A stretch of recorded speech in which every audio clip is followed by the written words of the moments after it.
大家好，我是夏妈。今天我们来做无水酸菜，自然发酵，做法简便快捷，脆爽好吃。首先挑选这种瓷实的大白菜，绿叶剥掉放一旁备用，再对半切开，切成细丝。大白菜不需要清洗，避免沾水容易坏。放到干净的大盆里面，加入食用盐，搅拌均匀。我这里是15斤的白菜，用了50克的盐，抓到变软，腌制15分钟。像这样子有些脱水就可以啦。再准备干净无水无油的玻璃罐，放进去压紧，上面留一些发酵空间，不要太满。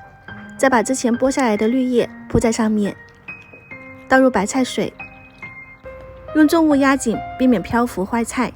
再盖上盖子，自然发酵7到25天。7天的时间已经可以变酸，但是最佳使用时间是25天以后。拿开绿叶，下面就是腌制好的金灿灿的酸菜丝，又酸又脆又开胃，吃多少拿多少。一份合格的酸菜母水是这种乳白色的粘稠拉丝，下次还可以接着用。把绿叶覆盖好，用重物压着，方便储存。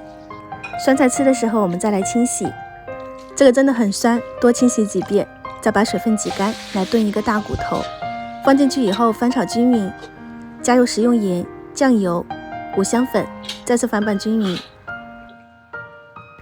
加入开水炖煮30分钟，最后加入红薯粉条。冬天就适合吃这种热气腾腾的大炖菜，超级过瘾。